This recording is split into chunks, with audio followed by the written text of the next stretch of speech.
evening, everyone. I'd like to welcome you to this special meeting that we're having between the City Council and the Planning Commission to discuss short-term rentals.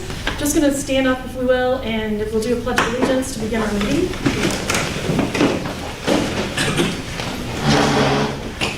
Pledge allegiance to the flag of the United States of America and to the republic for which it stands, one nation, under God, indivisible, with liberty and justice for all.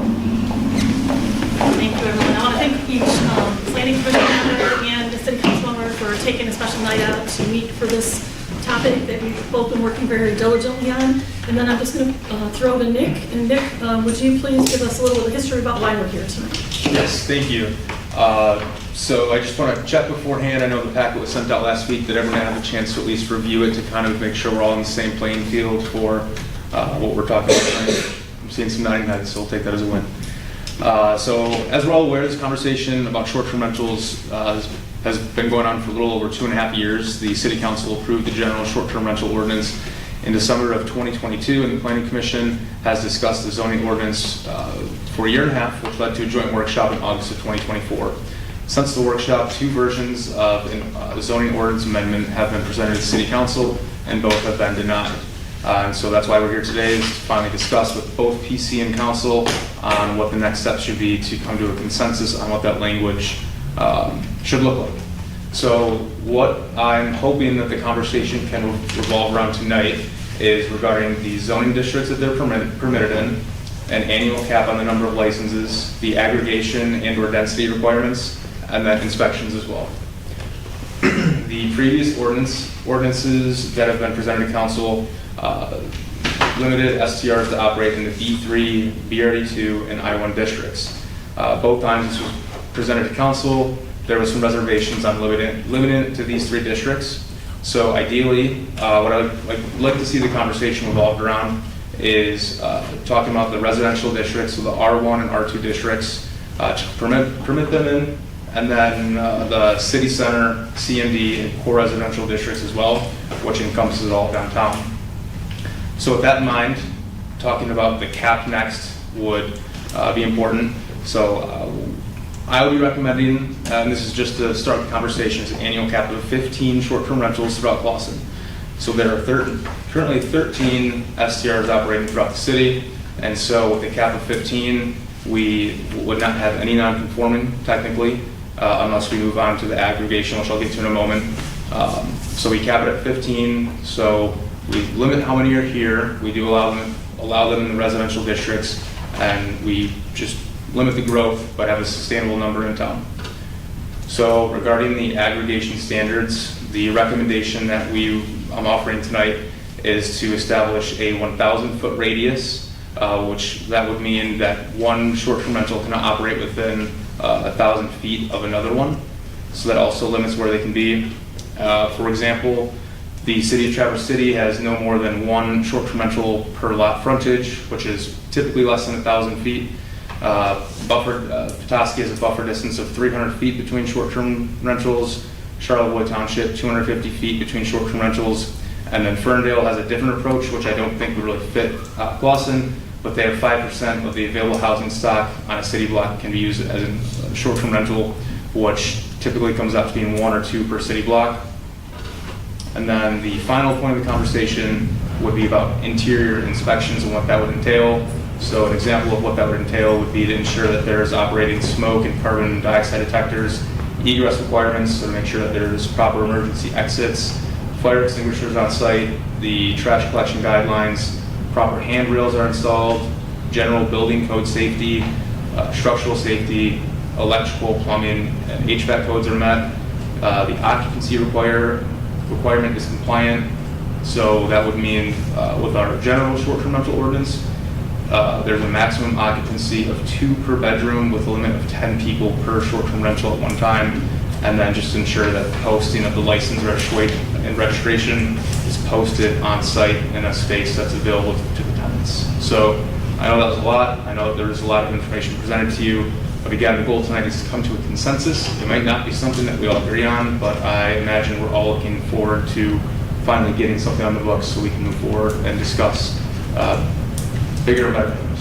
So So before we start the conversation, let's open the floor to public comment. If anyone would like to speak, we ask that you come. Bridget, where would you like them this evening so that you can capture them and their voice? If they could come in between you and Joe, that would be great. Okay, over here, please. So we'll ask that you give your name and your address and give you 3 minutes to speak.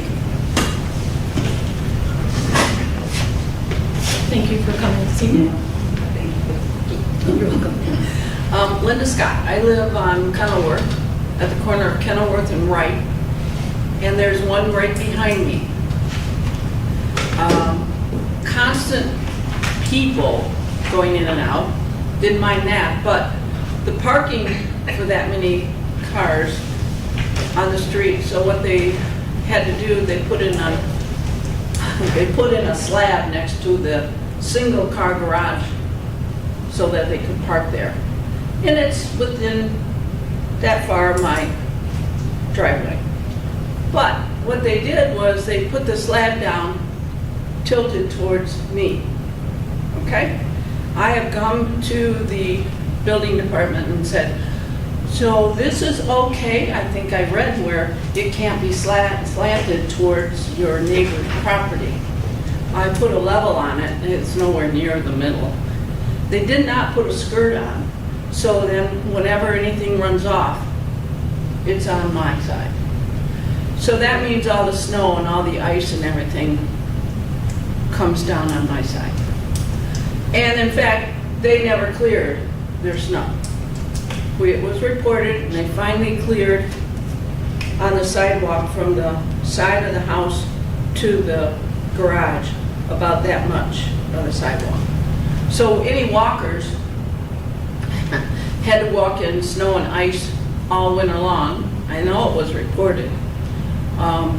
They finally cleared that, just that part. So I mean, it's not being kept up. The garbage, oh my gosh. The rats, oh my gosh. My neighbor has caught 14 this year in a trap.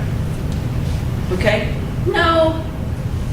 And he says, all the garbage that they put out doesn't always fit in the garbage cans. And so now the holes in the garbage cans, they put a lid on it, but I'm not sure it's even on now. I mean, it's not being looked at as a house to long time live in. You know, it is a rental. And I don't want it there. I don't want it there. Okay? Too many in and out of there. They're not keeping it up. They're not coming up to code. They're not maintaining it for what I would do with my own property. Okay? I clear my snow myself. And I don't understand why they can't do that. I really don't. So that's my problem, I know. But that ice, that slant, I'm going to come up again to the building department and say, so when you went there, and so last time I came, they said, oh yeah, we made an appointment to go have it inspected, but they never showed up. And I said, and? So it's almost been a year. Okay? Almost been a year. So I would like that fixed, but I'll come up again, and maybe I should come every day. Maybe they'll do something, I'm not sure, but I need something done with that slab. Okay? It's slanted my way, not down to the pavement, down, because there's no skirt there. They didn't put anything down to go out into the pavement, into the road. So that's my thought on long-term, short-term, anyways. Short-term rentals, they're in and out, they're quick and park everywhere. So, anyways, that's it. Thank you. Thanks for sharing your Yeah. experience. Is there anyone else who'd like to speak?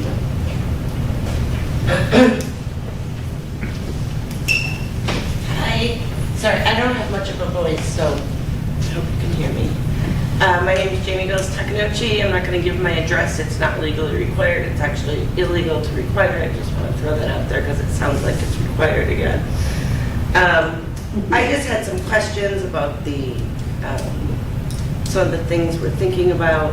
Like the cap of 15, is that just an arbitrary number? Is it a percentage of something? Is there a reason we picked the number 15 for that cap? Sorry. And then also in what we're looking at, there are some inspections that we talk about.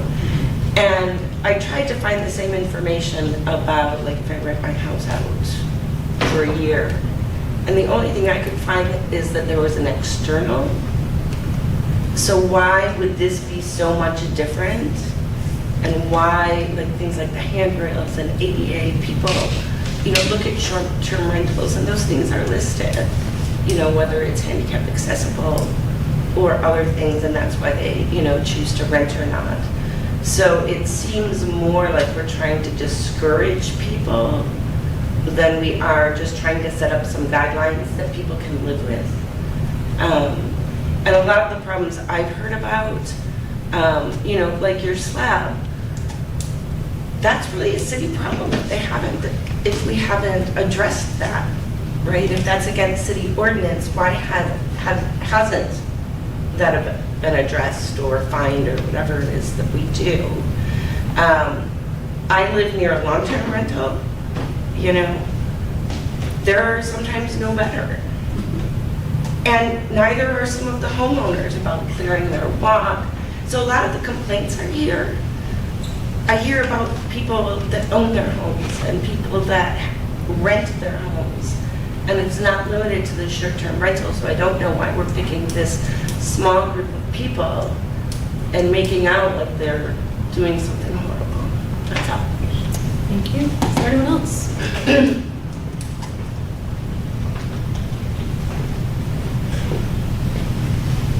Hello, Brett Basicek. You probably got several emails from me. I'll keep it short.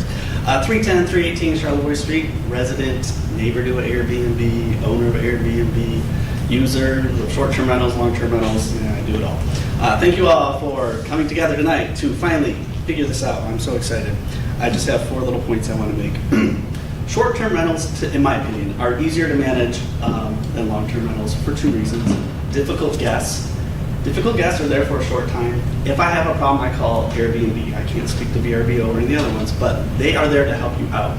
Also, long-term rentals, you have someone there for more than 28 days. You got to go through the eviction process, all this stuff. Short-term rentals are way easier to take care of problems that way. The other thing is maintenance and upkeep.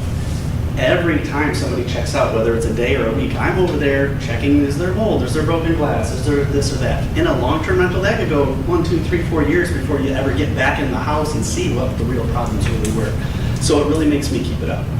Second thing is service for our community. You're like, Brent, really, is it a service? Okay, this just came across my desk today. So in my Airbnb tonight, this is who I have. Hi Brent, I have a small condo here in Clawson, and my daughter and my 2 grandsons, aged 3 and 6, will be coming to town for a visit. Visit their grandpa, huh? Because my condo is only 1 bedroom, I need extra space. I want to be close, and your house is ideal. Are we going to deny him his opportunity to visit with his grandkids? So, I mean, I'm kind of kidding, but also, like, we have small houses in Clawson. If you pump out 3 or 4 kids and they all want to come back for Christmas, where are they all going to go? Hey, the Airbnb down the street. Now, we don't need 100 gas stations, 100 convenience stores, or 100 Airbnbs, but I think sprinkling a couple around would be a service to, especially the elderly in the community that live in the condos. Third point, safety. Safety is safety. Long-term, short-term, 1 week, 1 month, 1 year, 2 years, doesn't matter. It should be safe. So whatever the rules are for long-term, they should be for short-term. And I would argue that short-terms are actually more safe because I am rated by everybody every time they go through there. If I have expired ketchup bottle, they're like, oh, guess what? He had expired ketchup. So you want to make sure you're safe. You don't get that with long-term rentals. Also, the platform holds you to a high standard, and if you're getting bad ratings, you're not gonna be in their algorithm to get more renters. So, safety, whatever long-term, short-term, they should be the same in my opinion. Lastly, we don't ban noisy dogs or chickens on private properties, so let's just follow that precedent and do what you can do on your property until you mess it up, and then cancel. That's my opinion. Thank you. Thank you. Thanks. Anyone else? Okay, we'll close public discussion. Nick, where are we starting on this? Well, I gave the recap, and so I guess I wanted to see if that's where we wanted to start, talk about the zoning districts and see what the thoughts are there. Nick, can we start off with the definition of a short-term rental based on the ordinance? Just about level set what it is based on what we presented in the ordinance. Yes, Because I think there's a couple of key points there. I'm happy to read it if you want. I'm happy to do so. Oh, go ahead. Short-term rental. The word short-term rental means any dwelling or condominium or portions thereof in which the owner does not reside that is available for use or is used for accommodations or lodging of guests, paying a fee or other compensation for a period of less than 30 consecutive days. Right, so the important phrase there is in which the owner does not reside. So that means that any one of us or any one of our Lawson neighbors could rent out their primary residence, for a week, 2 weeks, the weekend. They're going to Florida for a week, they can rent it out. And that's not covered by this ordinance. That has nothing, this ordinance doesn't speak to that whatsoever. This speaks to people who have bought homes in Boston and do not reside in those homes that they purchased in Boston and are renting them out short-term. That, to me, is a motel. It's a small, dinky little motel nestled in the heart of residential areas. I just wanted to make sure that definition was clear. So, short-term rentals aren't just where people don't reside. Case in point, my son lives in Wrigleyville. He lives in a condo. He has a cat that I'm horribly allergic to. 2 buildings down, there's someone who has a condo whose one room is on Airbnb that I can rent just that one room. Someone else lives there. I'm renting an Airbnb room for that one person. So, out of the gate, our definition of short-term rentals is not comprehensive. We could have, anyone in the city can rent out a room on Airbnb. And same thing applies. So it's not just for people who abandon their homes, it's for a variety of people who, want to rent out one room, or they could buy a house for that. But so that, I just. We're not talking about your situation though. That wouldn't qualify according to our ordinance as something that even has to register and get a license and go through the process. But it's the same things. It could be a transient person, they could have cars all over, they could be, throwing a party in the backyard because I have access to the backyard. So it's the same things. We don't recognize that as a threat. If the owner of the Airbnb in this circumstance, we'll just call it an Airbnb, is living in the house, we don't think the risk of nuisance to the neighbors is so high. They cannot be home. Yes, it's Just not because they even- reside there doesn't mean they're there that weekend. But that wasn't the intent of this ordinance. We talked about this very topic Yes, when we we did. first were creating the ordinance, and we said, we're gonna have to come back to that. Let's just address this topic, because all of the 13 on Nick's list are not primary residences in this city. But it's a short-term rental, right? It would be, someone could rent out a room for a short-term rental and live in their house. So they wouldn't have to get a license and they wouldn't have to fall under our ordinance. Completely off topic. So someone could have a 3-bedroom house, rent out 2 on Airbnb, and that's fine. Yeah, and they wouldn't have to get a Not even part of license. this. That's And something that there's we someone said. that's living there consistently and right, there's going to be problem neighbors, but there is something to be said about, and I will say, once again, like I've said 1,000 times, the Michigan Supreme Court has again and again ruled that it is a commercial use. It is not a residential use. So even, say what you want, but it's a commercial use. It's transient. There's turnover. There's neighbors who don't know who their neighbor is. They could have a bad neighbor, but at least they know what to expect with their bad neighbor. There's police that know that bad neighbor because that bad neighbor has formed some type of, knowing with the police station. And it's a lot different than not knowing who's next door every other day. It's commercial use. Supreme Court. I mean, it truly is. And we were going to come back to that, because that was something, I personally brought it up at the meeting that we had at the very beginning of drafting this ordinance. And it's like, okay, we want to address that here, but it's something we must come back to. Because I do think that there should be some reasonable restrictions around people renting out their home. You know, I don't know what that is, but it just feels like we should have some language in place so that some governance around those types of situations, but that's not what this was intended for. Okay. Just, the 13, how many, these are all registered on Airbnb or VRBO? They're registered short-term rentals in Clawson. Okay. Yeah. They're the ones that registered, right? You didn't go to VRBO and Airbnb to see what ones. I haven't checked in a long time, but I don't think there's been anything else that would change. And of those, are any of those owner occupied while they're renting? Not that I'm aware of. Okay, because I seem to recall there was one woman that mentioned something at one point. that I believe she left town. Did she? She sold, and I believe she actually went to like Traverse City. Okay, I mean, because that's one of the situations, right? If they're registered in Airbnb or VRBO, they're renting it out, right? Like the commercial with Nick Saban, you know, Lord help the person who ends up with him as a roommate, right? But anyway, the fact that, you know, they're not part of what you're trying to achieve, right? Right. Okay, all right, even though they may be registered on Airbnb or VRBO or whatever other system. But the people that we are talking about, the scenarios we are talking about that meet the definition of short-term rentals, where the owner isn't living in the house. Okay. We have 13 recognized, registered such cases. And I believe in the last year, we've had something like 8 nuisance complaints for parties or various other disruptions to the neighbors around them. So that's like 60%. So is that formal complaint to the police department?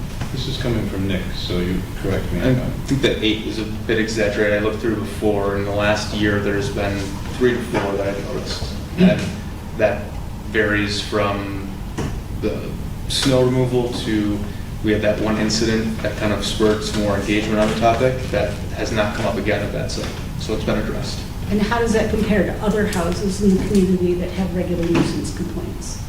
I can't say one way or the other. I mean, there's certainly properties that are more frequent flyers than others, whether they're homeowners or long-term renters. I mean, So that's a valid point, though. I mean, the short-term rentals might have a variety of complaints, but so do permanent residents, or so do long-term residents. I mean, a lot of the things that came up in the comments, I have 2 neighbors on my street. One's a long-term rental who never shovels their snow. And I have a regular permanent resident down the street who never shovels their snow. I have friends who live on Hendricks who are regularly down here complaining about the rats. None of them are renters. So all of those kinds of ancillary complaints about the noises and the parking and the rats and the garbage is something that happens to that's part of living in a community. It happens with long-term renters, it happens with permanent residents. So, I mean, you know, the thing I think that we need to focus on is how to write an ordinance such that we have an ability to take care of the transient problems that there are, work with the owners that are regular offenders, like we would with other, you know, permanent residents. Someone regularly is complaining about a permanent resident with rats, we do something, we have ordinance to address it. We have permanent residents who are regularly not shoveling their snow, we do something to address it. So we need to write an ordinance such that we're empowered to deal with the regular complaints that we have to fix it. And, you know, this is something that is prominent in a lot of communities. I was coming home from the Grand Prix with a friend of mine who used to live in the area, and they hadn't driven down 14 Mile in a long time. Not knowing anything about our short-term rental issues, he said to me, my gosh, so many great things are coming up in Clawson. Look at all these great restaurants. Me and my wife need to get an Airbnb in town so we can check out all the cool things that are going on in Clawson. So it's something that people think about when they want to explore a different town, and we certainly can benefit from that. So I think it behooves us to think of a way to cooperate with these entities versus prohibiting them. We can't prohibit them completely, and nobody's trying to completely prohibit them. keeping them out of R1 and R2 is very important. It is shown in many cities that it affects the housing market, including long-term rentals. That is families that go to our school. Those are people that are invested in our community, who are here to be members of the community, to volunteer, to be on boards. And if those were the only issues, then fine, point. But there is a difference between having someone that you can call and go to the door and speak to, or have the city speak to, versus someone that lives in California who's maybe been to the house once, and it is a business opportunity in the middle of a neighborhood where there could be a long-term resident there, renter or not. It's just a different thing. It's a commercial use. We limit business in residential. You can open a daycare, you get a license. This is a business use in a neighborhood. Same as a long-term rental. My long-term rental next door is empty right now, and the lawn in the backyard Call the city. is a mess, and I can't call the resident, I can't call the landlord. You said you had someone you can call. I No, don't the have city any- can call them. The city will ticket them. It's fine. It's just not, it's not a residential use. You call the city gives them a ticket. We don't have to go through every lawn and every snow and it's a commercial use. So they'll give tickets to short-term rental owners as well. We should not disagree about this, because this is a common argument. You are saying, don't treat short-term rentals uniquely from a speeding perspective, from a snow removal perspective, from a lawn care perspective. We're completely in agreement of this, okay? But wait, if that's the case, that's cool, but that's not the arguments being made. The arguments are being made that somehow the incidents happening in short-term rentals are somehow more burdensome or onerous than they are in any other kind of resident. And they are, They but are. not from a lawn If you're the perspective or a neighbor, sand they're- perspective, to your point. It depends on the perspective. I think that the things that, we endure from my neighbors have long-term rentals. They can't have their bedroom window open because of the herbal smell coming from the neighbors next door on a regular basis. So there's all kinds of problems with difficult neighbors or neighbors not doing what they're supposed to do. That's not inherent of a short-term rental. Fully agree. Now, for that reason, I think we should not talk about those common issues. We should just talk about the issues that are unique to the short-term rental situation, which is where the case is the resident or the person living there occupying it is changing every day or two. That specific nuisance. And that could be a nuisance or not a nuisance. If you have great people coming and going, a couple people, I rented short-term, rentals, and I haven't caused any problems. So, yeah, you may have, a percentage of them that are problems, like you have a percentage of permanent residents who are problems, like you have a percentage of long-term rentals that are problems, but not every Airbnb person is a problem, and that's why I'm saying empower the ordinance to deal with the problems and it's like not throwing the bathwater out with the baby, right? And let the ones that are okay and the instances that are okay continue to operate. They will continue to operate. They're grandfathered in, and they won't lose their opportunity to operate until they sell.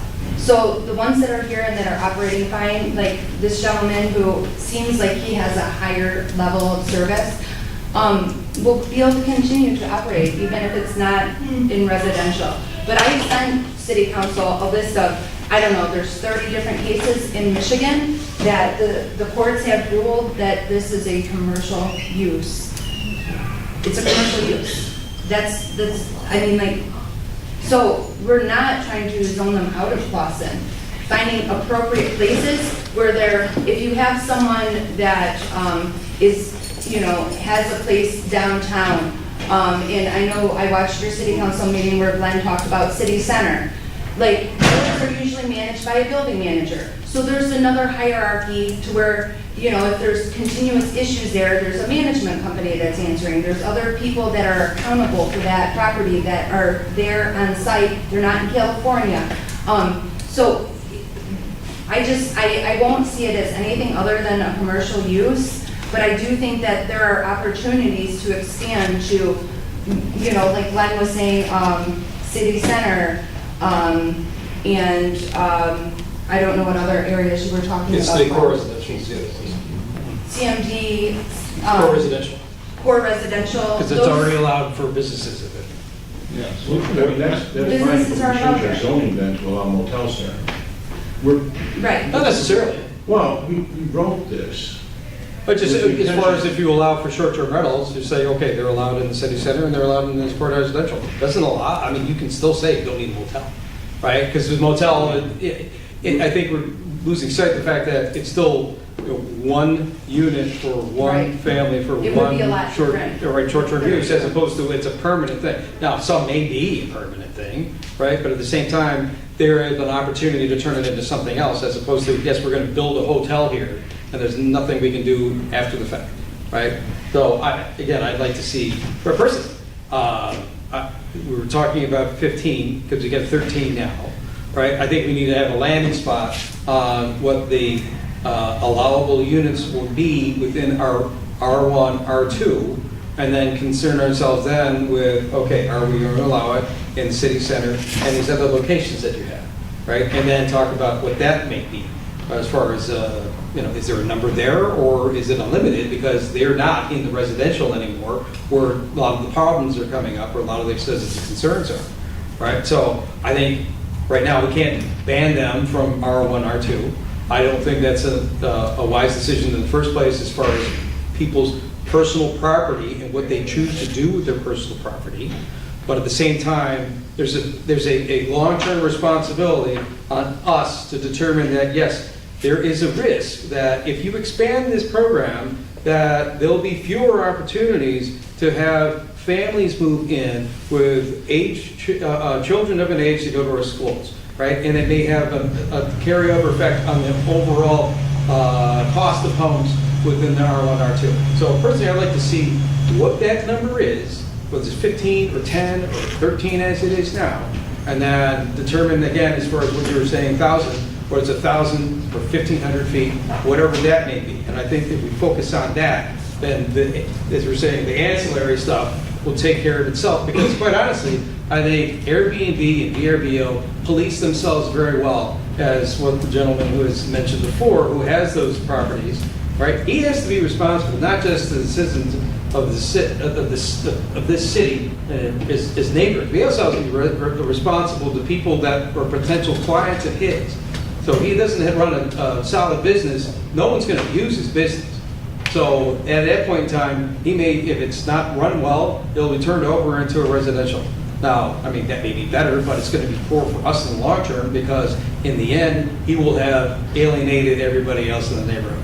And that'll be. There's plenty of crappy Airbnbs out there. I agree that he's an exemplary Airbnb host. I've never stayed there, but he's not the every host. He can't represent every host. No, but what I'm saying is that there are still standards by which they all have to operate. And the fact that if they are consistently in violation of Airbnb or VRBO, I mean, I can't speak to it, perhaps you can, right, on what the standards are that you have to meet in order to be considered as a continued preferred guest or preferred host for Airbnb and VRBO. Well, right? he said he does Airbnb, so I don't know the platforms. All I know is it's a commercial use. So it goes back to, I think, if we concern ourselves with the number and how they're distributed, right? They're in our R1, R2, whether we like it or not, right? And if we limit that, then we control the possibility of them spreading and limiting the housing available for bringing in families. So So you would oppose not having them in R1 and R2? Because it would just be a non-conforming and be able to operate, and they would. I think we need a number. I think if it's 10 or 15 in our R1, R2, it still gives an opportunity for people, it limits the number that, because quite honestly, as far as Airbnbs, it's going to be a home for most part, right? But we don't want it to expand into a commercial operation where people are starting to buy properties and turning them into. It already That's hard to do. is. My point is that we limit it, okay? So, you know what I'm saying, by keeping it 10, so we have 10 and 15, we have 13 right now, right? For residential? No, I mean. Where are they other- located? What other businesses can you operate out of a home? Home occupations and then daycare centers. So you can do, what, salons, you can do, People do salons, people Yeah, there's someone that lives do garage sales, people sell Photography. Tupperware. Okay, the difference is that that resident lives in that home that's operating the business. Can I address one thing here quickly? A lot of anecdotes have been thrown around about, well, a bad resident's no worse than an Airbnb person or rental short-term. Let's talk numbers. You said you had 4 complaints. Is that correct? And again, I went through each property before this meeting, I didn't jot them down, but if I noticed anything, I'd start a tab on it. There were several of the Airbnbs that haven't had any violations. I'd say probably half of them haven't had any within the last 3 or 4 years. A couple of them had 1 or 2, and there was one that had a few more, but they were closer to 2020 than 2025. Okay, so how many a year would you say we're getting? Let's establish a rate of complaints. I mean, it's probably anywhere from 3 to 5 between them. But again, I know we talk about enforcement a lot, and we've had the conversation with planning commission as well. I know conversations with Mr. Casera as we're hiring a full-time code enforcement officer. So we will have some greater. Granted, but enforcement equals resources consumed, okay? So let's step from there and just establish what is the rate. Say you've got 12 Airbnbs or 12 short-term rentals right now, you get 4 complaints a year. That's a 0.33 rate, okay? Now apply that 0.33 rate to the 4,600 homes that are in this house, in this city. Do you get anything close to 1,500 complaints a year throughout the city? I'm guessing you don't. So less Airbnb, although I'm just saying, when I talk about numbers as opposed to anecdotes, right now, in theory, if we made the whole city a bunch of Airbnb, you would have about 1,500 complaints a year. Good luck enforcing that. So my point is that on average, Airbnb is a worse problem than an owned or even a long-term rental home. And of course, that's just logic. If you buy a car, you treat it one way. If you lease a car, you treat it another. That's pretend If you rent a math. car, it's not pretend math, it's hard math. It's not based on anything, Okay. but how many other complaints? He said, yes, we probably do get 1,500 complaints a year. Probably we I- don't. You make more than I don't that. know. The complaints that you receive, are they all through your department, or do they take into effect Friday police day. complaints as well? The only thing I have access to is BSNA, so I can't confidently speak regarding the police. Okay, because I think we all have had contact with property close to Kenwood that has had repeated problems, and I've spoken to people who live nearby, and they don't complain anymore. You know, people will complain a little bit, and when they don't see anything get done, they stop complaining. That doesn't mean the problem's gone away. And let's think about what we have to offer as a community. We work Monday to Thursday. There's no one available on Friday, Saturday, or Sunday from community development or anywhere to call and lodge a complaint to.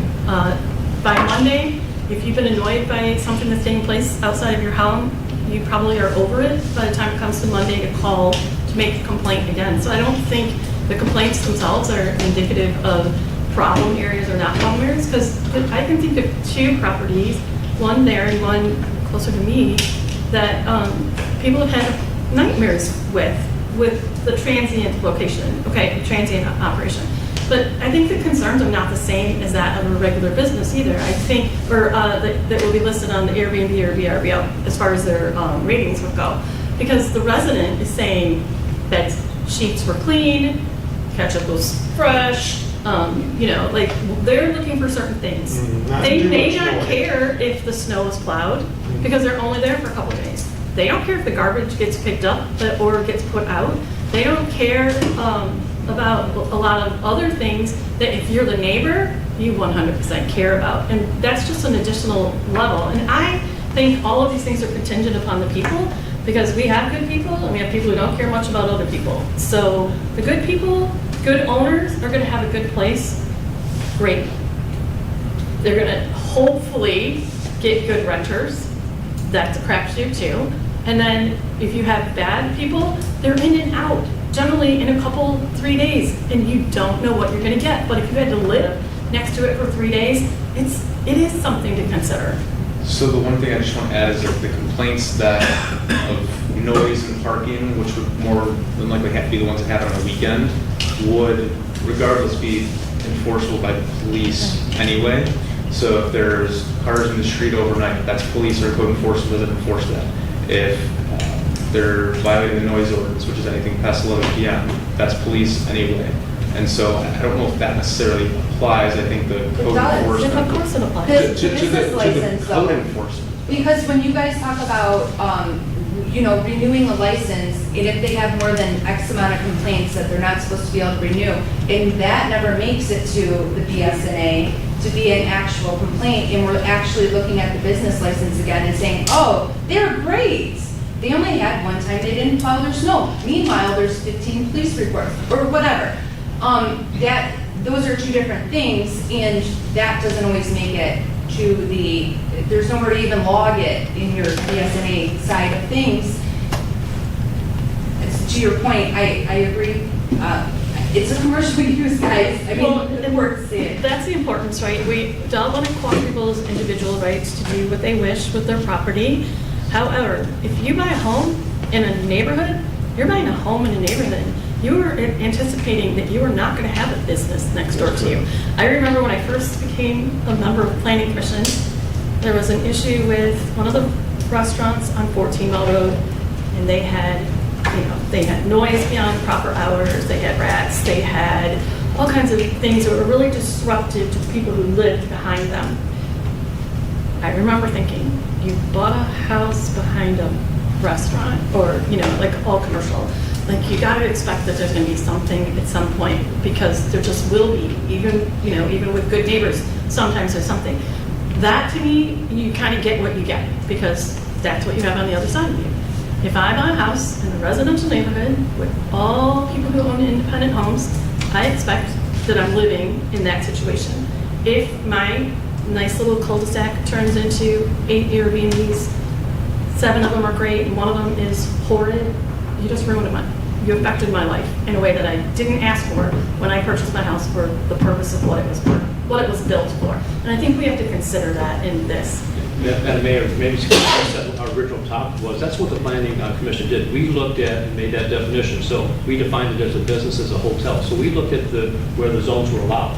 So we didn't get in all into the ordinance enforcement, that's not our wheelhouse, but we were very clear, I think by consensus, that they're really a commercial hotel operating in a residential area. That's why when we had the second amended ordinance, that's why we had to pick those zones where we allow a hotel to operate. So again, that's all good stuff, but to be in the zone. So that's why we focused only on the zoning. So our definition by 7-0 vote was they're a hotel, they're a commercial use, and they should only be in the zones that we allow that. But they're not hotels, they're something else, they're hotel-like. They're not hotels, they would be hotel-like. I like the direction Councilman Schemberg was going in. Like, let's pick a number that we're going to assign to the R1, R2, because they're already there, right? They're already there. Let's pick a cap number. The 15 is a good idea, because the ordinance can always be modified down or up. But we have 13 already, throw 2 more in there, R1, R2. Then you can put all the regulations you want in the other districts to prohibit them, treat them like hotels. But this is, like, we can say it, can I finish my sentence, please? We can say it's whatever it is, but this is part of the evolution of that industry. It's what's happening across the country. It's a new thing. It doesn't fit into a hotel. It doesn't fit into a motel. It's a hotel-like thing that's taking place across the country, and there are benefits for the city. So I like where Councilman. What are the benefits for the city? Pardon? What are the benefits for the city? I just told the story of my friend who wanted to partake on all the great things going on. Can I finish my sentence? They can stay at Coney Inn. No, they can't, because it's not right by the neighborhood. It's within walking distance to downtown perhaps for an Airbnb. Or the gentleman whose kids are coming in town and they're going to take them out to eat. There are advantages for people to get a chance to see the community. It's definitely an advantage to the community. Can I tell you? I'm going to put this back on track, because I spent my whole life here. I appreciate everybody's strong opinions, and where no one's going to agree 100% on what it is. I think I've abstained from the last vote. I own an Airbnb. It's in an area that you might expect more, which is Caseville, so it's more of a vacation town, it's more of a beach town. So I can help lend in. So we've had great people speak about what limitations that they have to meet and all the expectations. how it drives their business, or to get them potentially kicked out of the club. All of that's great. I want to kind of just go back to what Nick is trying to accomplish tonight, because I struggle with the idea of what is responsibility of planning, which I think is what we're mostly talking about. I want to stay on track with where should these be permitted. And then we've given our recommendation for changes to the ordinance. And they are just that, they are recommendations, which means at the end of the day, you guys have full ability to accept or deny them. We need to move past just the back and forth, because I don't think we're all ever going to completely agree. I appreciate everybody's passionate about this, but I struggle when we can't accomplish anything. So if we can go back to Nick, exactly what's on your list that you want to accomplish tonight, and go item through item. If we're on permitted districts, we can continue this discussion. But if we're Well, I think that's getting off track, We are. I think, if we go back, right, to dovetail on what you were saying, right, I guess I started, right, let's pick the number for R1, R2. They're not going away. I object. I completely object to this, so please hear me out. Sure. The city council is putting enormous pressure on the planning commission to do something it is sworn not to do. We do not use R1 and C&D interchangeably for a reason. As the mayor sort of indicated, when you move into an R1 district, you're expecting to be in a neighborhood of residential homes where people live. We do not have the authority to just treat them as an interchangeable space for any kind of commercial enterprise, except for the exceptions talked about, daycare, and so forth. So you're putting a lot of pressure on us to change the zoning to allow commercial properties. And I get that there are people that want to do it. I get that they're doing it in Wrigleyville and other places, and that there's this whole thing, okay? It doesn't change the fact that we represent the residents, not those businesses, not people who have identified it as a profit center. I don't represent people who are, have kids who live here, who want to visit them. I represent the people who live here. And to say that there's any authority for us to have some quota for R1 or R2 to do that is pretty shady. And you don't have to approve our language. You're free to. You've done it for 2.5 years. But if you put pressure on us to treat the zoning interchangeably, it's pretty bad. Now, core residential is a different story. If you want to talk about that, I'm very willing to use it because it's quite expressly allowed in core residential. But R1 or R2, you're asking a lot. It's quite inappropriate. I don't think you represent those people. I think you represent the people who live here, residents. Nate, if I may, right, it's residents, but also their property owners. Yeah. So we also represent them. So they have the right as the property owner to do with the property that they choose to do. They cannot. No, within the limit. turn my house Hold on, into a hold on, hotel. let me have a chance, right? So I firmly believe in a person's opportunity to use what property they own to some extent, and we're going to limit it, right? Unfortunately, this has already happened. To prevent it from further happening is what I'm trying to accomplish, but they're already here. So at the same time, try to balance what those property owners have right now as their going concern, so that we don't diminish whatever they have for their plan, for their own income, for use of their own personal property. They're not Try to protect taking away the that. income, Pardon me, though. hold on a second. So that part we also have to protect. I am long-term thinking about the fact that perhaps they diminish at some point in time because they're not going to be able to expand. So if you keep it to 10 or whatever number that is, right, that's it, right? They're not getting any bigger. They're not. They hopefully will get smaller, but that's it. Please listen to me. What you're trying to accomplish indirectly is absolutely accomplished by simply not allowing them in R1, R2. They're already there.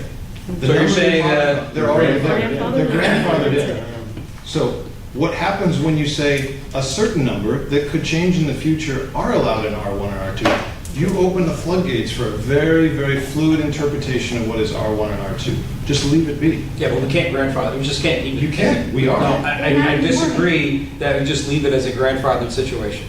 Legally, you have to.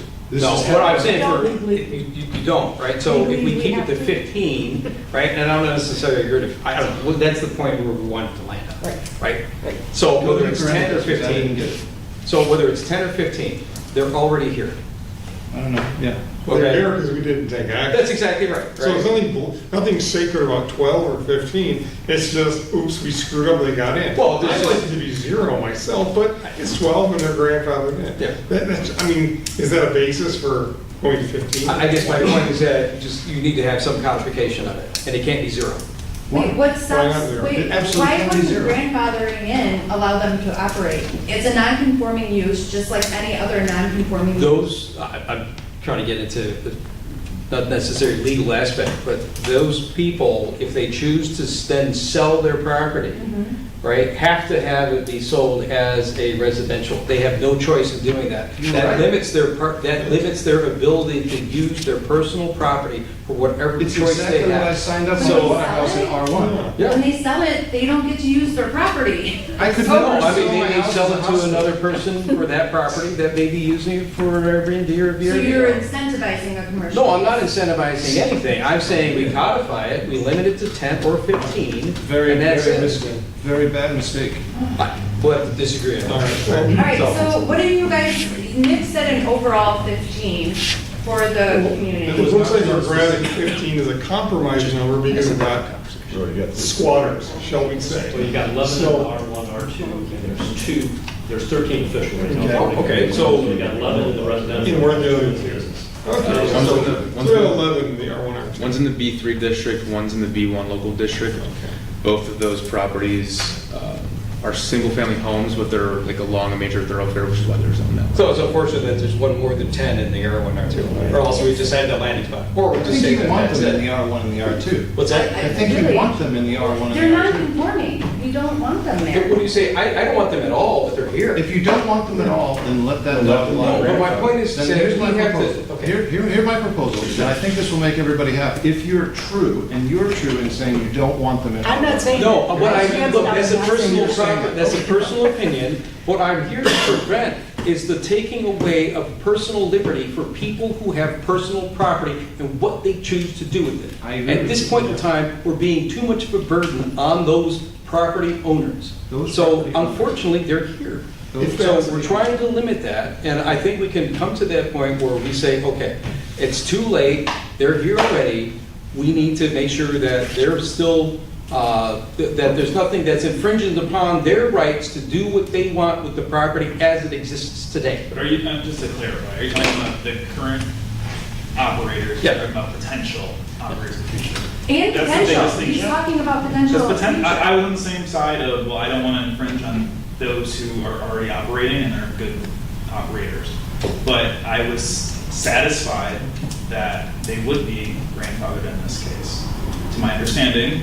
And we're not stopping that use as long as they maintain that residence. If they sell it, then it goes away. That is Or what they are it's entitled to like- because we didn't have an ordinance in the first Yeah, place. we screwed up. But we also Well, it don't, wasn't screwed we up. also They're don't just- let them we- screw we- it up. we Like, got they get behind involved, that, being, yeah, it we develops were- quicker than we our were too ordinances. slow. We'll put it Two in. years, guys, Compromise, we screwed up. the compromise on the table is a cap. I'm going to use the number 20 since it seems like 15 was uncomfortable for Why people. don't we say 11, since that's where Yeah. R and R2. 13, all right. 17. Sold for 13, non-zone specific, okay, which is how it is written out.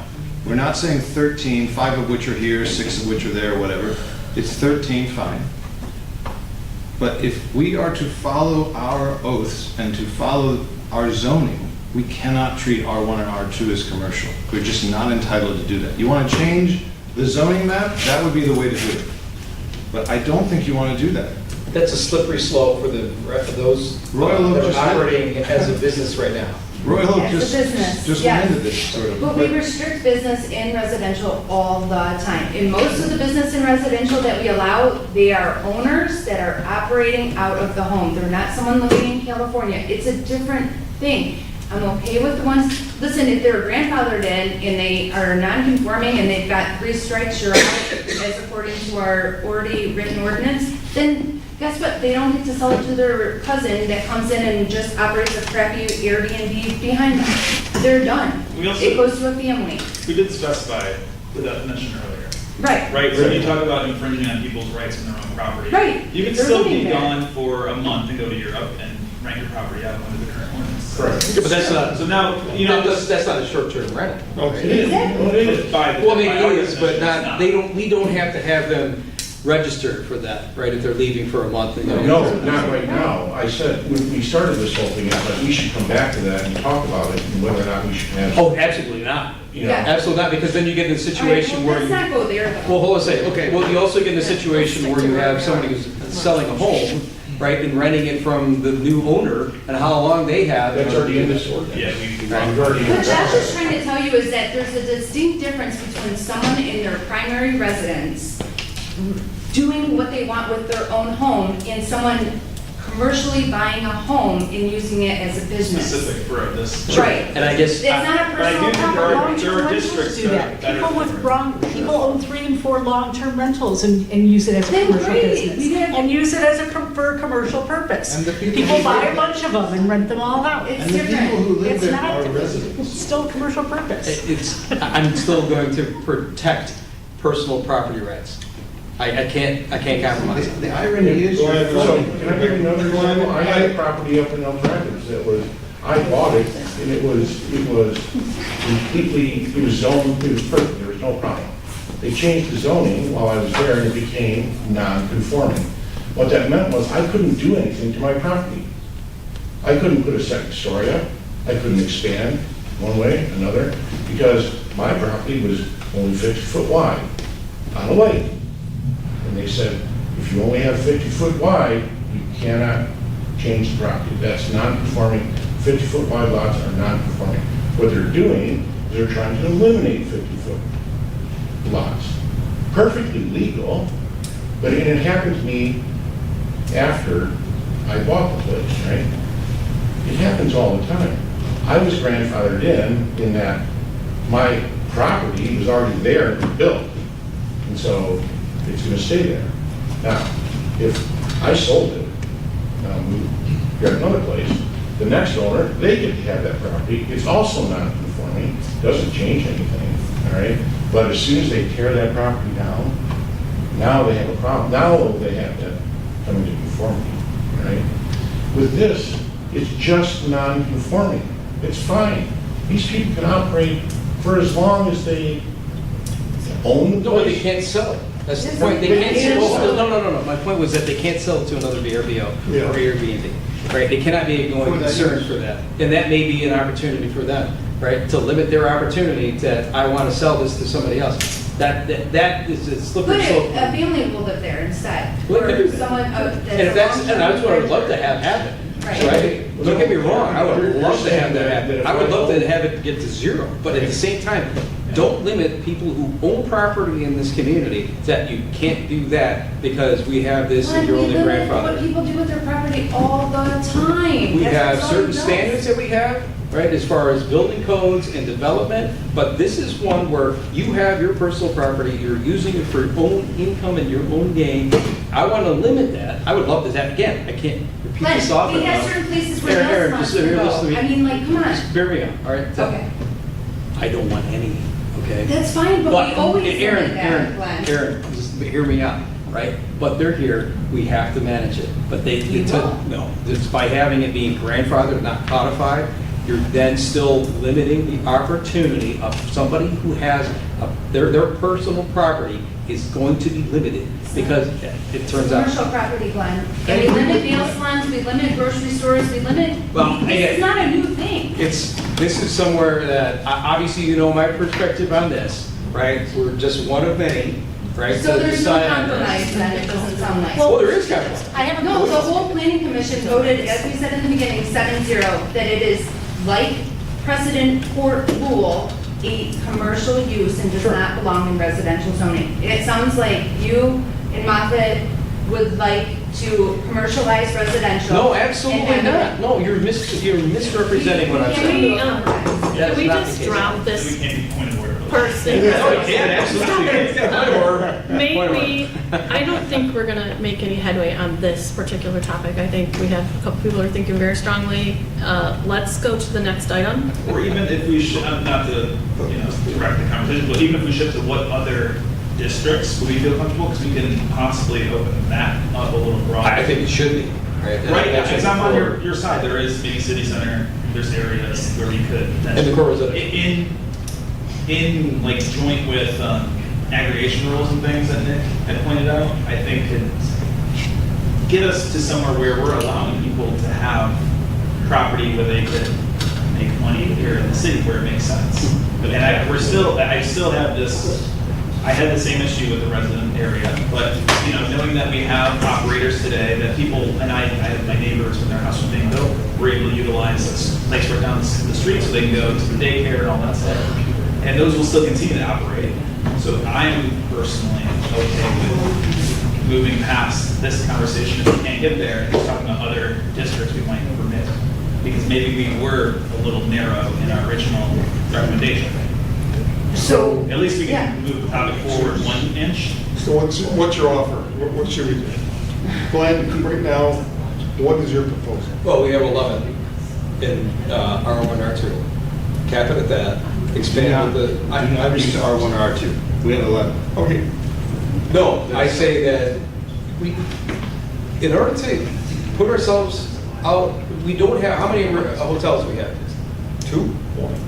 1, right? We don't have an opportunity to have people come in, experience our community firsthand on a. Please focus, narrow Can we focus on- You're not listening to what I'm saying. My point is that this is an opportunity to have people come into our community, have an experience, and then potentially come back or at least broadcast what their experience was, because we don't have hotels. So my thought was that we have 11 properties today that they could do that in residential areas, and then the city center could be a lovely area for City that center to is possibly great. be added on, where we could have potentially a few more.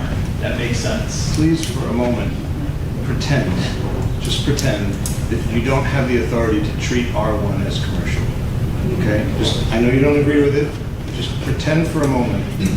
I'm putting my pretend hat on. Go ahead. Yeah. R1 is just residential. It's not, no one who bought in R1 or R2 ever had the authority or the legitimacy to put a hotel there. Never did. Never These aren't will. hotels. You're right. They're not hotels. The libertarian, please hear me out. The libertarian in me, I sort of feel the way you feel. Like, I should be able to do whatever I want with my property. But the truth is, the only thing you can do if you bought a property in R1 or R2 legally is live there or long-term rent it. Those are your options. And that is the rules that all of us have played with for like generations, literally. To suddenly say that it is codified to be a commercial use here and there as we see fit, some numbers, some not numbers. That is a tool legally we don't have. So please consider that. Can the attorney weigh on whether or not we legally can't do that? Is there a legality prohibiting us from putting this, what they're labeling a commercial use, permissible in the R1 and R2? You keep saying it's illegal. Is it illegal? Illegal to allow Yes. the short-term rental in R1 and R2? Correct. No, not if you. All right, thank you.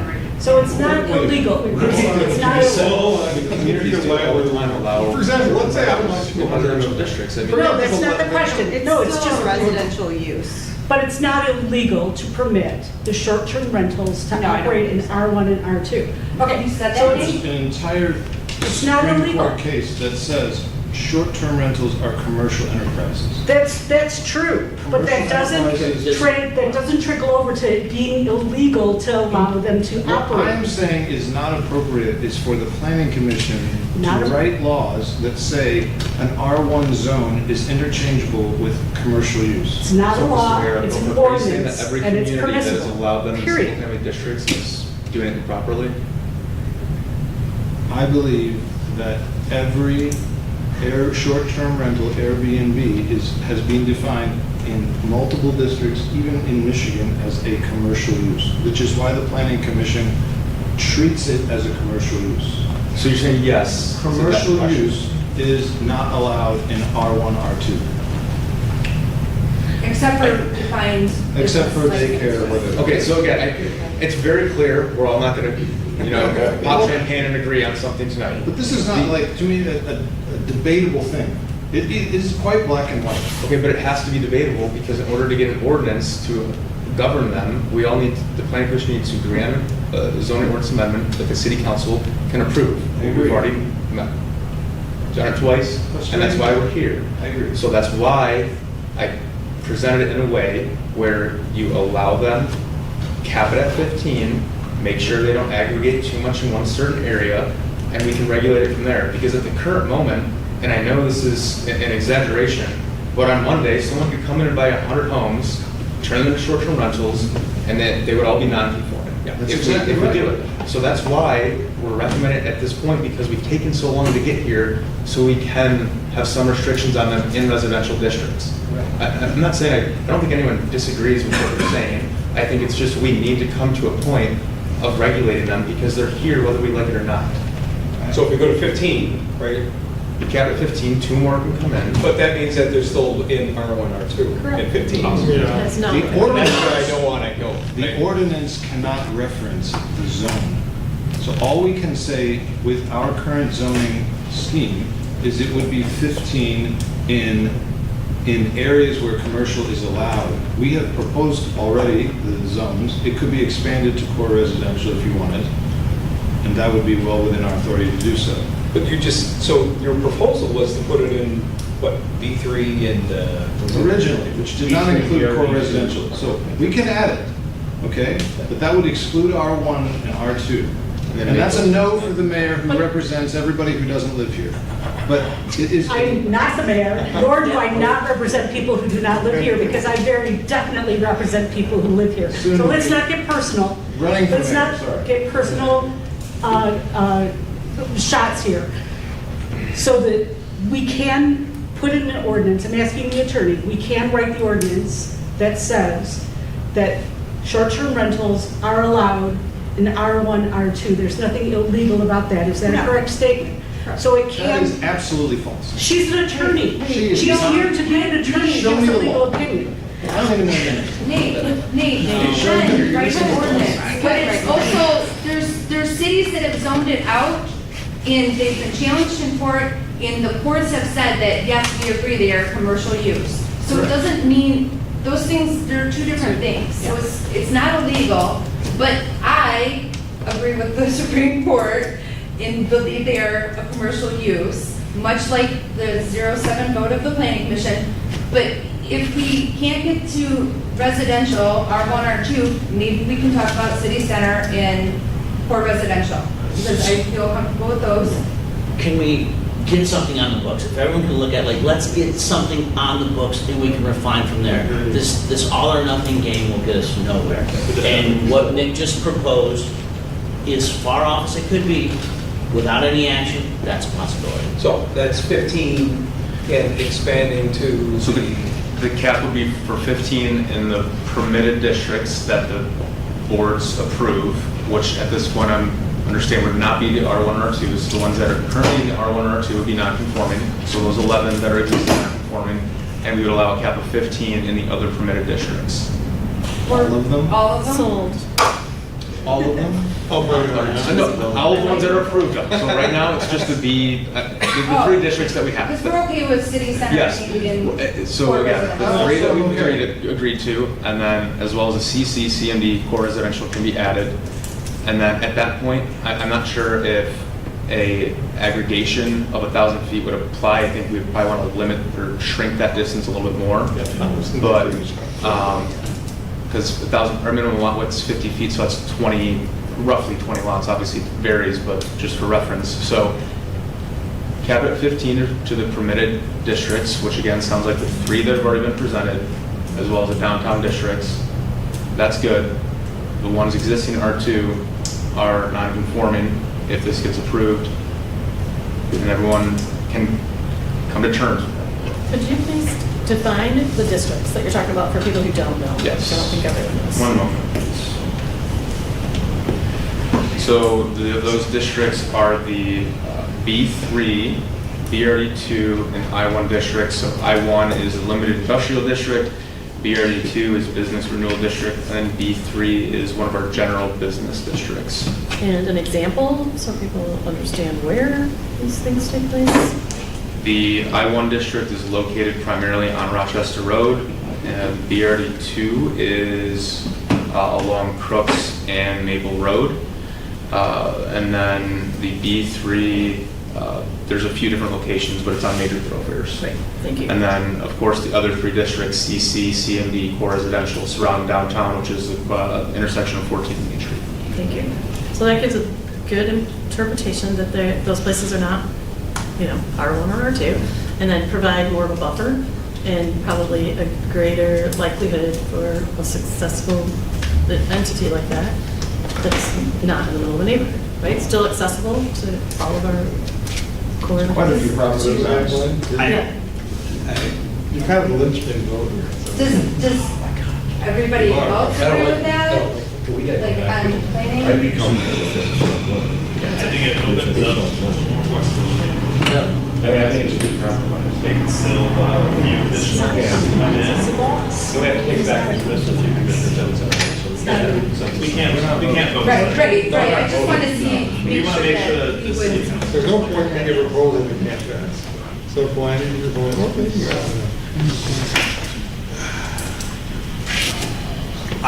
Nothing's perfect, I agree. I know, I mean, that's the point as far as It's not zoning regs. I mean, that's a big principle as far as protecting property rights, right? In order to give that up, in order to meet this compromise, right, that has to go up. And I have to sort of. Oh, wait a second, property rights have to be balanced with your neighbor. So you're saying a person. Not necessarily, no. No, they No, don't. no, you buy a property, you own that property, you pay taxes on that property. With long as the ordinance is in place that you follow that, right, you can do whatever you want with it. How about rights? Like, all rights are balanced. You can swing your fist all day, but your rights are by no means, okay? No, because we already have an ordinance in place. Because these people, we didn't have an ordinance in place. So they still need to operate, Now Glenn? we're going backwards, guys. Come on. Let's get back on track. Let's get back on track. No, we're getting somewhere, because we're setting an ordinance that doesn't exist today. Right. Right? And or that's But limited. that's everything in else, right? scope. That's our one right there. Going. And these guys get to exist. But the compromises aren't the majority from ours. And we seem to have this problem, and Glenn, We did compromise already by including Glenn, you gotta be aware of it, because you spent a lot of time on planning commission. Remember snub nose housing? Yeah. We had one that came in, we didn't like it, so we drug our feet to outlaw them. And while we were dragging our feet, they applied, and we ended up getting 2 more in town. Yep. Then we passed it, now we're done with snub nose housing. It's the same thing going on here. We have to put something in the books to prevent this thing. I thought you guys would have passed it. You sent it back to us once because you didn't like the yard's fence. Yeah, well, let me start you there. Fancy yard. Right, it was basically the same thing in principle, is we told that snub nose house, you have to tear down your house and build it to code.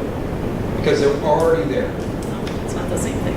No, it's not, they're allowed to I mean, exist. Nick, are these allowed to exist in non-conforming grandfather? The grandfather. So until property ownership changes, they're allowed They're to allowed operate. to exist, we're not tearing anybody But I think down. Glenn, hold on. Glenn, is your issue that if a person has this grandfather rental, that they should be able to sell it as such? Yeah. Okay, that's the linchpin we're dealing with now. You don't want a grandfather or restrict on R1, R2. No, But you because- want to at least codify for Yes, them exactly. in perpetuity. So for, again, up to 15. No, I mean, not necessarily up to 15, that was my point. Keep it 10 and see if as far as where the 1,500 feet is the thing that I was thinking about, or 1,000. There's a great deal of concern about 10 people. Right, like, where are you doing this? Well, it's really 11, I'd rather protect those people who have those properties, but those, Look at right it. now, it's 11 people in R1, R2. But look at it from a different perspective. Every one of these has at least 2 neighbors to the left and to the right of them, plus the people across the street. I'm one of them, okay? And I will absolutely vote for any constituent representing me to protect my quality of life.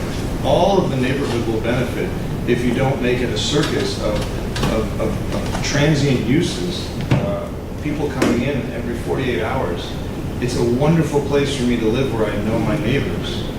So yes, there is the possibility that if we don't do it just right, 10 people might not be able to advertise on Zillow that their home could be a Airbnb into perpetuity. But there are thousands of homes in Clawson in the R1 and R2 districts who will proudly say, you are buying a property that is protected against commercial invasion. You are being represented. Wait, say what? By Airbnbs. You said, That's a little extreme. That's a little- I've never had to worry about All right, it. that's a I've little never had to hyperbole. worry The about other it. thing too, Can we, So I would, so just look on the price. So, being able to sell, and like, is there a property value that you're trying to hold for someone? I mean, like, it really is confusing to me why, like, maybe it gives those 11 properties more value if they're able to resell as Airbnb. But like, what are we doing by not allowing them to sell as Airbnb besides giving them an we're restricting higher their property value? opportunity if they want to choose to sell it to somebody else. The rate of property is different than that. Councilman, are you saying like just leave make sure that those 11 or 10, They need to be protected from, you know, the whether or not- quantity within those designated, within those areas, or the address itself in The perpetuity? address. Well, if they want to continue, right, that they should have that opportunity. If they hand it over to their son to continue it on, right, there will be a transaction there. And we're saying no, because you can't that's grandfathered in, and you can't do that. I mean, there's other things that, there are unintended consequences of this if we go down this path of saying we're restricting their opportunity to do what they want with their property further than what their current ownership is. I don't like the fact that they're there. I've made this perfectly clear, but at the same time, I'm trying to protect their rights to do what they want with their property. I hear you. so basically, we're gonna protect these 10 people's rights because we screwed up and allowed them to do something with their property, and thus they've acquired rights that other The rights end people when want. they sell it, though. And that's what we're saying. We're saying, hey, you 11, you know, we're really against Airbnb, we're really against short-term rentals, and so we're prohibiting except 10. And you know what? You 10, because you moved quicker than the council could move, you get to have those rights, not grandfathered, but in perpetuity. Father, grandson, you name it. Is that what we're saying? Well, we have those properties that are long-term, well, so for example, the cottage industry up north, right? It's not necessarily Airbnb. Those are private businesses, especially on the lakes up north, that they were pre-Airbnb, VRBO, that go on to classifieds, if we all remember what those were, and those are all short-term rentals. So, but those properties have been handed on generation after generation. So to say that, oops, guess what, we're gonna codify this, so you can't keep that property in your family anymore, because guess what, right? If the intended use after this was that it was supposed to be an Airbnb, you can't do that anymore. And I'm trying to You keep can that. keep the property, it's just, there is such a thing as a permitted use in a permitted district. Yeah, but if you're handing it over to somebody and their intention is to continue that, that's where, if that's the intent of the owner to sell to that person, that's where we're limiting their right. Okay, yeah, all sales are limited. When you sell it, your property rights end. I don't get the hang up here.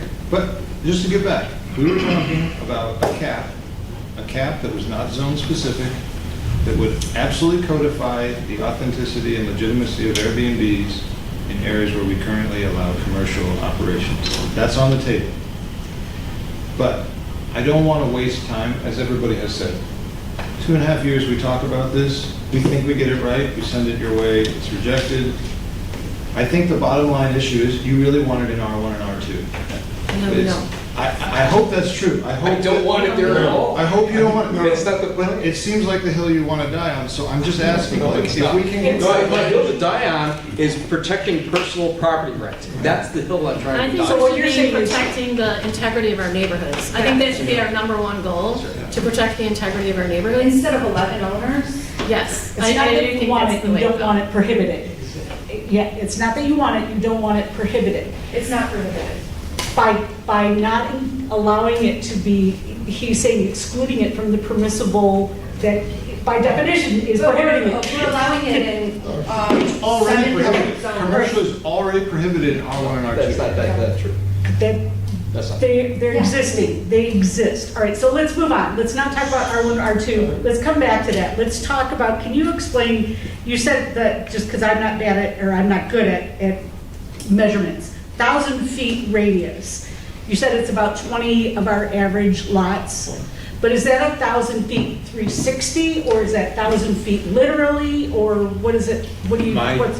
concept that I was thinking of would be a radius. So from each end of the property, you'd have 1,000-foot distance from each I have to admit, if you're trying to look at geography, okay, a 2,000-foot diameter circle in a city that's basically 8,000 feet wide, 1,000 feet would be very restrictive. Well, So- that's why I presented a way that I thought this both Right. more Good be point. acceptable. Once I will restrict everything, I will make the point, 1,000 feet is extremely. Why don't we just stick with the number? Let's say we're keeping the 11 that currently exist as 13, well, okay, 13. The 11 in the single family. 11 in single family, as they currently exist, they get to remain as, Those addresses, not the that addresses, quantity. right, get to Yes. remain as, whatever the use, right? A non-conforming use, they get to remain as that. We add another 4, which, or you said 15, let's go to 15. So we add the BRD, the BR3, and the I1 to what's already in there, and there we have our The ordinance. city center? And city center. So no aggregation, basically. Yeah. I agree. I would only have an issue, well, I guess there's not that many more to add, but, you know, say PNC or one of these, you know, developments that comes about and somebody scoops up 3 units next to each other. I actually agree. I worry about, that's why I like Well, aggregation rules or some density rule, because potentially. If they're not in R1 and R2, I would like to expand the number and give more opportunity. More Like you said, opportunity, the but also artisan- be just cautious Yeah. of density. Well, Right. I think that can be revisited in those areas. And I At a later time. I don't, I think we're sitting I here, think we might as well Now. do something right now. Yeah, So I think we should go. commonly, what communities have done is, I've seen anything from 250 feet to 500 if you're doing like that instead of per block, which again, I think we should not go per block just because it varies significantly. Can you do that per zone? yeah, without zone. Per district. Or per Zoning zone district. district, yeah. Right. We would have to look at that a little bit more, because obviously there's, zones aren't always in one area. There might be some on 14 Mile, North Main, et cetera. Like a BR3, right, is that the? Right, so like BRD2 goes from Elmwood along Crooks, and then on Maple. You got the smaller ones on Rochester Road that wouldn't necessarily apply there, right? Because it's physically impossible because they're small, right? Correct. But I think it's wise to not complicate it with aggregation at this juncture. If we can simplify it and add it later, I think it's a concern. Like 2 or 3 in an apartment complex, I suppose there's some dynamics there that I haven't thought of, but it seems kind of fringe, given that what could be accomplished if we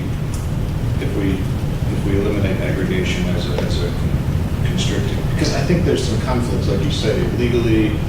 Are we up against the aggregation limit? Are we up against the zone limit? I don't know.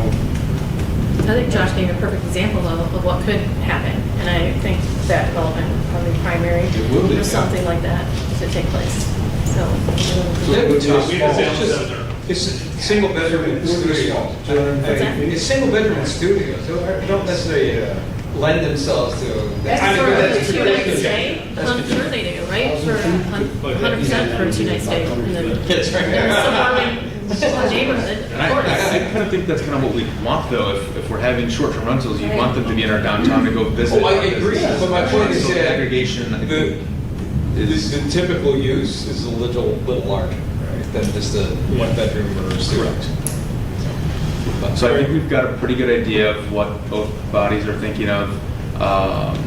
We'll flesh it out a little bit more at the PC, and then in an effort to not pay for another public hearing notice, go through that process again. I think we can have some conversations with city councils, get their thoughts on it. Maybe they can tune into the planning commission meetings and provide some input to staff, and that way we aren't back here again in 6 months. It seems like your task is pretty simple. You know, like- Well, I think- my task is simpler. Your task is harder because you're the ones voting yea or nay. Well, I'd like a lot shorter than 6 months. Yeah, can we just touch really quick, I'm not gonna bring up residential, I promise. When we talk about the inspections, just to give you guys a little bit of the intent behind, that's not an ordinance that we write, and I think Nick did explain this, but I wanted to make sure that you guys understood that because there was transient use, and it was, there's gonna be more breakdown of, it's used in a different way to where things can, break down faster. And we thought that there could be potentially a liability there if there's not, fire extinguishers, smoke alarms. We want to make sure that if someone's coming into Clausen and staying, motels, and I know you don't agree that they're motel use, but motels have regular inspections and hotels have regular inspections, and we want to make sure that they at least have a fire extinguisher and things like that, so that who's ever staying there is safe and doesn't put themselves in danger. There might be other people that want to add to that, but it's not something that we are requiring, so you can still say yes to our ordinance when we bring it back in front of you and decide not to put this part in your ordinance. It was just a recommendation for your ordinance, but we were thinking it would happen every 3 years when they go to renew their business license on that regular 3-year cycle. It would just be, hey, you got smoke alarms, you got fire extinguishers, great, that kind of thing. Could they send an I was affidavit? just gonna say the same thing. An affidavit saying all those things exist when they I do think their we talked business about that a little license bit. is not intrusive and it's not no more onerous than you would do for long-term rental. I would say an affidavit is smart. We can talk enforcement later. Have you Oh, got- that was part of Nick's thing, that's why I brought it up. It was number 4. So we got some basic guidelines here that you can craft an ordinance and bring it to us in a whole lot less than 6 months. I think the first step is getting the zoning approved. Once that's approved, we can talk with the ordinance review committee and flesh that out a little bit more to make an amendment to the general ordinance. What zoning needs to be approved? Which The zones are districts. gonna be- Oh, yeah. Yeah, well, yes, lay it so out. they're two different things. We just talked for now, we got Yeah, it. I have a map here, I've been circling as we go. So my point is, it won't take long to rattle it off. Before we wrap, right, you clarify exactly what your next steps were, Nick, and I know you said you feel like you have a good understanding, but I want to almost get a verbal pretty much today, as much as possible from city council, that we're on the same page. Well, I reserve the right to change my mind. Of course, Just to make sure. you could of course change your mind, but I just want to at least say, like, this isn't completely something that's just going to get shut down immediately. I mean, is that reasonable, Nick? Before we Yes, one second, I'm just jotting some notes down. So the districts that this would be permitted in, which would be the I-1, BRD2, B3, City Center, CMD-CR, with a cap of 15, and the cap of 15 is only for short-term rentals that would operate within the permitted districts. The ones that are in the residential districts would become non-conforming. There was a brief conversation on aggregation. It sounds like that there's interest in it, but it wants to be fleshed out a little bit. If you have an aggregation requirement, make it smaller than the 1,000 foot we talked about earlier today, maybe something 200 feet, 250, 300. And if we do go in the multifamily realm, maybe you do one for every 10 units or something like that. So that's kind of where I'm at with the discussion at this point. If that can get approved, at that point, the city council would discuss amending the general short-term ordinance to look at inspections, et cetera. So you're Yes, okay. That's all I wanted to say. yes. And then who controls the cap? Our ordinance or the city council? I believe the zoning ordinance. Yes. So I would be okay suggesting 250 feet to cover the apartment complex issue. But you have to determine whether or not that can be restricted to those districts, right? Correct. Which I can't do. Yeah, I know. It's an open question. Yes.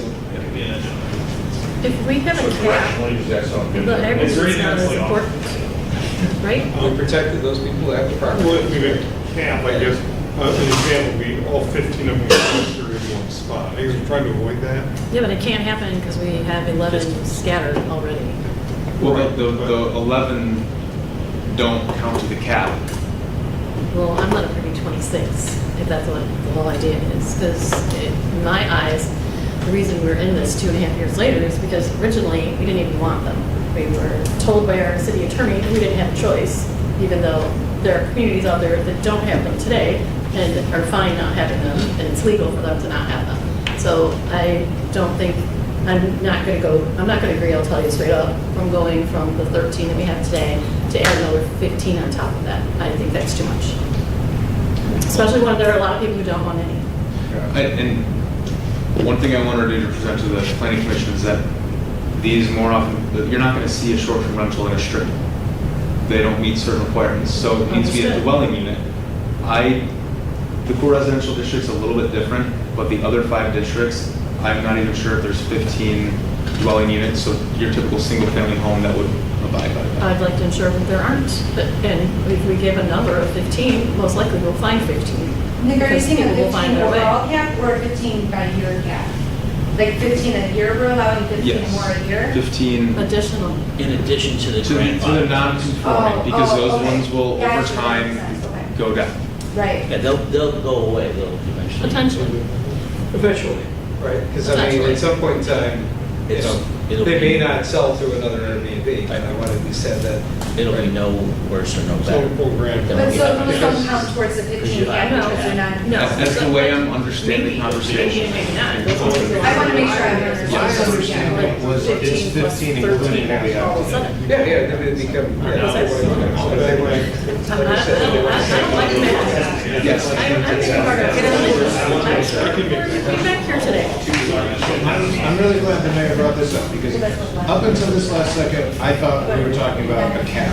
It includes what we have today, not something plus. Right. Well, if that's what everyone agrees with, that's fine. I was, So that, Yes, is everybody talking cap, a right? cap? But that's not what was just, that is not what we just That's what you discovered. said. But, I mean, He's saying another 15 I- on top of No, what. no, I think yeah. It's 15 plus, I can live with 15 plus 11 for 26 grand total. But then as time goes by, the 11 may drop off. The 15 never will. Whatever, May. 26? Okay, But maybe your point is if you write the ordinance to include the ones that exist, then you're writing them to include the ones that exist in those areas, It's right? very difficult to write that, so we're gonna have Super complicated. to look at that a little bit more. I don't know how exactly it can be written. I'm sure there's a way to do it, but that's why we have legal Right. counsel and our city planners. to do Right, that. but that's why you were saying in addition, Yes. because to streamline writing and make it comprehensible, writing the ordinance, which I I get, think that right. is unwise. That is very complicated legal. And the cap can then be 5 or 10. I mean, the cap isn't set for sure. If it comes to the fact that the 11 that we have count towards the cap or don't, we can have the other cap for the other districts be 5 or 10. Just a cap. If it's 25, or everybody To wants get to 25. the 25, if you go to 10, it'll be 2 away, so nice split. I don't like math, you know, political science, giving it all, but I can do a little, I can do basic math. Too many. Too many. I'm just gonna say, I supported this up until we came here. I was good with what was here before. I like adding the additional districts. I think that's really wise. I like protecting the property owners who currently have Airbnbs. I think that is also a equitable, fair thing to do to people who have good businesses in our community. I'm fine with all of that, but I want to be the one that protects the residents who are here, and I want to be the one that says, we don't need this as the business. I don't mind giving the opportunity to some, but let's not make this what we're known for. And 2.2 miles, 28 of these things is a lot in 2.2 miles. I don't think it's a necessity. I think we should go lower. Pick another 5 for the other district. As the other ones come down, if they ever come down, because we don't know that they will, you can replace them with whatever. And let's talk reality. People are not calling you when they're by their house to say, hey, can I put an Airbnb in here? They're coming here, they're putting their Airbnbs in. If they get caught, they call you. That's how it works. So I'm for a lesser number. I don't know I mean, how it many sounds like houses about we're- it, but I'm definitely The for a market lesser number. saturation is around 15 or less right now, right? But that's because anybody who's had the opportunity of setting up an Airbnb downtown for the core residential, stay happy. There's not one existing. But they might, when they are incentivized to go there instead of residential. Well, that's kind of important, right? Yeah.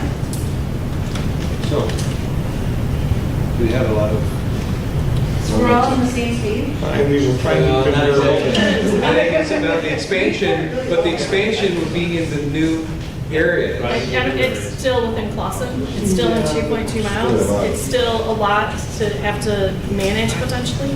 I think we should start small. I think, let's see how it goes. Let's see what the, no, it's okay. And I look to you because when I first met you, you told me you had a place, right? We talked about this before you were even here. And it's intriguing to me, and I've stayed at Airbnbs as well, and I've had pretty good experiences most of the time. And it's great. It's great for the person who can, when my daughter graduated from school, I paid $1,500 a night for a nice little ranch home that was like 6 people. And I was like really happy for this cute little family. This made $3,000 off of me to stay in Oxford, Ohio for 2 nights, which was stupid, but it gave me someplace to stay that I didn't have to drive an hour to, right? Like, I like the opportunity, I like the idea of it. Under our ordinance, of course, they wouldn't have to be in, but I like the idea. But I think in all the things we do, we need to protect our community, we need to protect our neighbors, and look to them first before we look at business opportunities for others. And I'm 100% business friendly, but not if it cuts into someone else's comfort zone. So that's why I say let's go low. You can always adjust it. So 20, including the ones we have? 18, including the ones we 18, have. including the ones we have, 7 more. So 18 be 11 That would be plus 5 7. more. 13 currently, Okay. 5 more. Okay, 5 more licenses. So 11 plus, No, 13 we have currently, Yes. plus 5 more, that's 18. okay, so that's our number? 18 cap, simple cap. Yeah. I can live with that. Okay, good. That was, And then do we want to explore any aggregation standards or no? Is there a need for that? Is there a need? Okay, I think not. all right, got No it. aggregation, basically because the number is so small to begin with. We always can revisit that. Yes. And that's the thing, Regular we can revisit all of it, right? Maybe another workshop. Next Wednesday. No, no, it's a concept. workshop by yourself, how about that? I know 20 is to get out of here. You don't want the meeting to end right now. It's raining very hard out there. It's been 2 years. So has everyone had a chance to say what they cared to say about this? Does everyone feel pretty comfortable with where we are? Just to make confirm, B2, B3, BRD2, I1, City Center. B2 was not wrong. B2 is not, okay. B3. B3, BRD2, I1, CC, CND, CR. There are 6. We've got 18, including the non-conformities. Again, we will have to confirm how that factors in with the cap and them being non-conforming.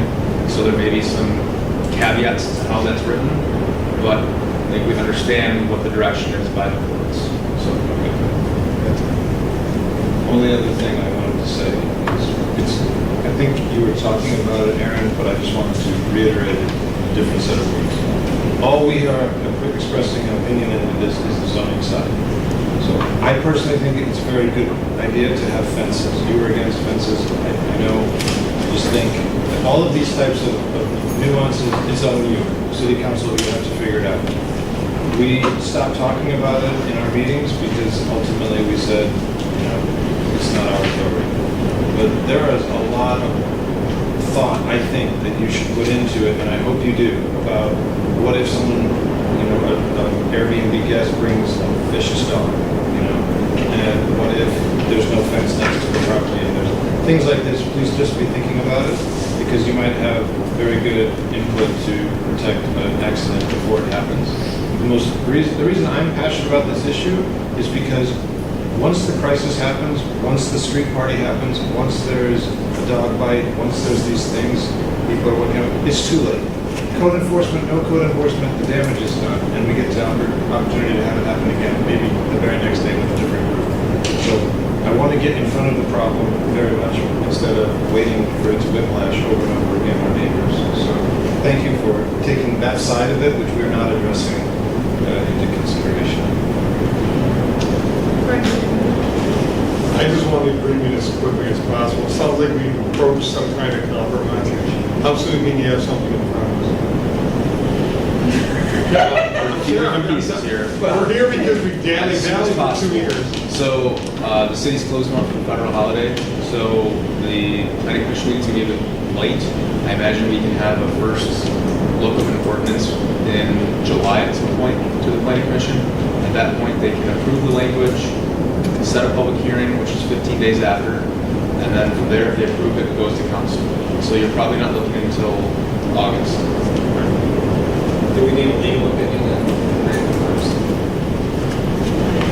On what was that, I'm sorry? I mean, as far as what we create. We'll flesh that out before it goes, before we schedule a public hearing, we'll make sure legal has reviewed it.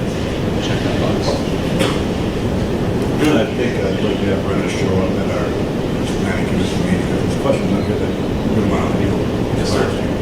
And as it stands now, this is available in the lobby, but here, this is a short-term rental application. The rental fee per building is $80. I checked other cities, Ferndale, for example, they have approximately 70 short-term rentals and 300 people in application waiting in. Ferndale's going to explode with this thing. So I think, I don't know who came up with $80, it's debatable, we might have to raise that if we want. The other thing I liked about Ferndale is that if you have 3 violations, your permit is revocated by the city manager. I don't think you have any problem. Yeah, problem. That's a sign. I agree. Veterans intermission. Pay the bills. So I think. That's all in the general ordinance as well. We'll tweak that. I'd like to possibly change the application fee and say that we can pull the license after 3 violations. That is in the general ordinance, so it's not zoning. Yeah, I mean, that, again, we're getting, it's not something we're getting strongly recommend the council takes that up and starts thinking about those things as well. But that's not our purview. Let's get them zoning and they can take it from there.